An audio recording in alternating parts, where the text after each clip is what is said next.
Hello everyone. तो उम्मीद करूँगी आप सबका लेखपाल का एग्ज़ाम बहुत अच्छा हुआ होगा। मेरा तो अच्छा नहीं हुआ, बाकी आप लोगों का कैसा हुआ आप लोग बताइएगा। कोई भी एग्ज़ाम स्टार्ट करने से पहले हम उसके बारे में जान लेते हैं। तो लेखपाल के एग्ज़ाम में क्या करना है कि हम उसका दुख तो नहीं हम भूल सकते कि दुख उसका सोच करके दुखी हो जाएँ कि हमारा एग्ज़ाम कैसा गया, उसी के बारे में सोचते रह जाएँ। हम अपने अगले एग्ज़ाम के बारे में सोचेंगे क्योंकि हमारे सामने और ढेर सारे एग्ज़ाम हैं, बहुत सारे अच्छे एग्ज़ाम हैं, अच्छे रैंक के एग्ज़ाम हैं। तो उसके बारे में सोचने से अच्छा है कि हम अगले के बारे में सोचें, क्योंकि जो होना था वो तो हो गया। गवर्नमेंट उसको कैंसिल भी नहीं कराने वाली। जैसा तरीका दिख रहा है ऐसा नहीं लग रहा है कि गवर्नमेंट उसको लीक होना मान पाएगी और उसे कैंसिल कर पाएगी, एग्ज़ाम होने की कोई चांसेस है। तो ऐसा नहीं होने वाला है। तो एक काम करते हैं, हम अपने अगले एग्ज़ाम की तैयारी करते हैं, बाकी जो होगा वो होने देते हैं, ठीक है। तो हमारा नेक्स्ट एग्ज़ाम जो है वो लोअर पीसीएस का है, मेरा यूपी टेट का एग्ज़ाम भी है। तो इन सारे एग्ज़ाम की मैं करूँगी तैयारी और सबसे ज़्यादा फोकस होगा मेरा लोअर पीसीएस एग्ज़ाम पे, क्योंकि मेरा सीटेट निकला हुआ है। तो मुझे ज़्यादा दिक्कत नहीं है यूपी टेट निकालने में, तो 4-10 दिन पढ़ के भी मैं निकाल सकती हूँ उसे। तो अभी बारी है लोअर पीसीएस की। पहले उसका सिलेबस जान लेते हैं कि उसके सिलेबस के अंदर है क्या क्या और क्या हमें आगे पढ़ना है, ठीक है। फिर हम बात करेंगे आज UP triple S lower PCS की बुक लिस्ट की, कि उसमें कौन कौन सी बुक मैं प्रेफर करने वाली हूँ, क्योंकि मैं भी आप लोगों के जैसे बेरोज़गार ही हूँ, मेरे पास भी कोई जॉब नहीं है। यहाँ तक कि ऐसा भी नहीं है कि कोई मेरा अपना खुद का प्राइवेट जॉब भी हो या कोई भी पढ़ाई को छोड़ के मेरी कोई ऐसी जॉब नहीं है। तो अभी मैं करने वाली हूँ अपनी तैयारी के बारे में आप लोगों से थोड़ी बहुत चर्चा और बताऊँगी बुक लिस्ट के बारे में कि UP triple S lower PCS के लिए आप कौन सी बुक प्रेफर करिए, क्या जो मैं कर रही हूँ उसके बारे में बताने वाली हूँ, ठीक है। तो सबसे पहले जान लेते हैं हम सिलेबस के बारे में कि यूपी ट्रिपल एस के सिलेबस में क्या आने वाला है। हाँ, तो बात करते हैं हम उसके सिलेबस की। तो इसमें हमारा जो सिलेबस है वो 3 पार्ट में डिवाइड है, पार्ट 1, 2 और 3। तो पार्ट 1 में है यहाँ पे 10, इसके पार्ट 1 के भी सब पार्ट हैं यहाँ पे 10, जिसमें है पहला भारत का इतिहास एवं भारतीय राष्ट्रीय आंदोलन, जो कि 5 क्वेश्चन 5 नंबर का आएगा। भारतीय राज्य व्यवस्था एवं भारतीय संविधान 10 क्वेश्चन 10 नंबर का आएगा। भारत एवं विश्व का भूगोल 5 क्वेश्चन 5 नंबर का आएगा। और भारतीय अर्थव्यवस्था एवं सामाजिक विकास 10 क्वेश्चन 10 नंबर का आएगा। उसके बाद सामान्य ज्ञान 5 क्वेश्चन 5 नंबर का आने वाला है। पर्यावरण भी आने वाला है हमारा 10 क्वेश्चन 10 नंबर का। उसके बाद हमारा करंट अफेयर है वो 5 क्वेश्चन आएगा और 5 नंबर का आएगा, जो आपको बिल्कुल झिला देगा। अगर आप उसके बारे में नहीं पढ़ पाते हैं तो भाई बहुत कन्फ्यूज़न वाला होता है, और बहुत कभी कभी तो बहुत पुराने करंट अफेयर पूछ देते हैं। जैसे लेखपाल में इन्होंने एक क्वेश्चन पूछा था कि पता नहीं कहाँ का नाम बदल के कब किया गया, तो उसका राइट आंसर था 2012। तो अगर आपको वो ईयर याद हो तब तो हो सकता है वो क्वेश्चन ना। तो ये 5 जो क्वेश्चन है हमारे करंट अफेयर के वो 5 नंबर के होने वाले हैं। बाकी रीजनिंग के 5 क्वेश्चन होंगे 5 नंबर के, और मैथ के भी 5 क्वेश्चन 5 नंबर के होंगे, मतलब हर क्वेश्चन 1 नंबर का है। और सामान्य हिंदी भी 5 क्वेश्चन आने वाला है जिसके 5 नंबर होंगे। तो ये था हमारा पार्ट 1 का। बाकी पार्ट 2 की बात करें तो इसमें कंप्यूटर है, जो कि 15 क्वेश्चन आने वाले हैं 15 नंबर के। अगर लेखपाल में कंप्यूटर के लेवल की बात की जाए तो भाई टफ लेवल का था, बढ़िया था पेपर कंप्यूटर का लेवल, जो कि मेरे बहुत सारे क्वेश्चन उसमें गलत हुए, बहुत सही भी हुए हैं पर ठीक ठाक हुआ है कंप्यूटर का। भाग 3 की बात करें, पार्ट 3 की बात करें तो उसमें 20 क्वेश्चन आने वाले हैं यूपी स्पेशल से। 20 क्वेश्चन 20 नंबर के, तो हर क्वेश्चन 1 नंबर का है। तो यहाँ पे 20 क्वेश्चन होने वाले हैं हमारे यूपी स्पेशल से। इसके लिए हमें पूरा गहन अध्ययन करना पड़ेगा यूपी के बारे में।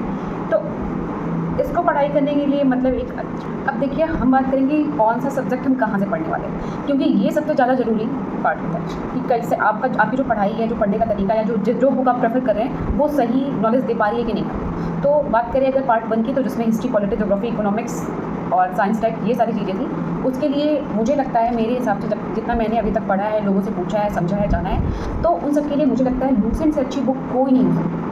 तो आप सब जीएस के लिए लूसेंट की बुक प्रेफर करिएगा। और मैं एक चीज़ और एक्स्ट्रा करती हूँ, क्योंकि जीएस का लेवल आप सबको पता है कि कहाँ तक है, तो बहुत डीप जब तक जाके पूछता है, तो उसके लिए हम एक सेकंड बुक भी प्रेफर करते हैं यही। पर ये सेम बुक भी लूसेंट की है, बस ऑप्शन ये है इसका दूसरा कि इसमें ये ऑप्शनल है, इसमें वस्तुनिष्ठ प्रश्न मतलब एमसीक्यू टाइप के क्वेश्चन है। जैसे कि यहाँ पे देखिए सारे सब्जेक्ट्स हैं, इसमें हिस्ट्री, पॉलिटी, ज्योग्राफी, इकोनॉमिक्स सारे सब्जेक्ट हैं, साइंस टेक सब कुछ है, बस सारे क्वेश्चन क्या है आपको ऑप्शनल मिलेंगे, एमसीक्यू टाइप में मिलेंगे। तो ये बहुत अच्छा है कि आपका एक डिस्क्रिप्टिव के साथ, आपकी तैयारी के साथ आपको एमसीक्यू का क्वेश्चन जब आप चेक कर लेंगे खुद को, तो ये एनालिसिस हो जाएगा कि आपकी तैयारी किस लेवल तक की है। तो ये हो गया हमारा जीएस का पोर्शन, मतलब पार्ट 1 के बाद जिसमें history, polity, geography, economics, science tech ये सारे क्वेश्चन आते हैं, ठीक है। तो यहाँ पे हमारा पार्ट 1 है कि जो कि पूरी तरीके से लूसेंट पर डिपेंड है। सेकंड बात करते हैं हम कंप्यूटर की, क्योंकि पार्ट 2 हमारा कंप्यूटर का है। तो कंप्यूटर के लिए मैं ये बुक प्रेफर करती हूँ जो कि यूथ कंपटीशन की है, और ये इसको पढ़ने के लिए मैंने लेखपाल के एग्ज़ाम के लिए मैंने इसी बुक को पढ़ा था। पर गलती मेरी है, क्योंकि जब मैं जूनियर असिस्टेंट का एग्ज़ाम दे रही थी तो उसमें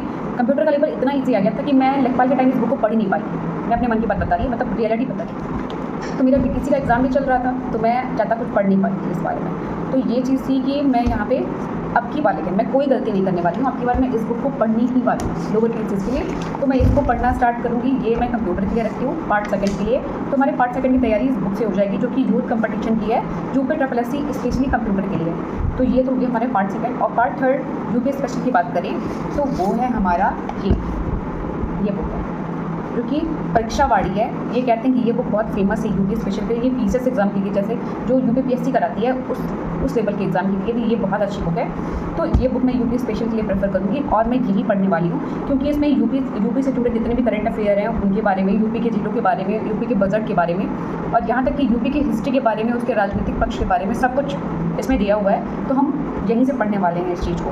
तो यहाँ से ये चीज़ कंप्लीट हो जाएगी। इसमें देखिए 19 चैप्टर्स, मतलब अध्याय 19 है, और सबके बारे में यहाँ पे दिया हुआ है कि यूपी का राजनीतिक और प्रशासनिक ढांचा कैसा रहा है, संग्रहालय, संगठन, संस्थान, स्थल, पार्क और सिटी, सब कुछ, मतलब एक एक चीज़ के बारे में यहाँ यूपी के दिया गया है। अगर हम इसको पढ़ लेते हैं तो 20 में से तो 18 क्वेश्चन तो बनते हैं। और अगर इतने क्वेश्चन हमारे बनने लगे तो क्या हमारा एग्ज़ाम कहीं से रुकेगा?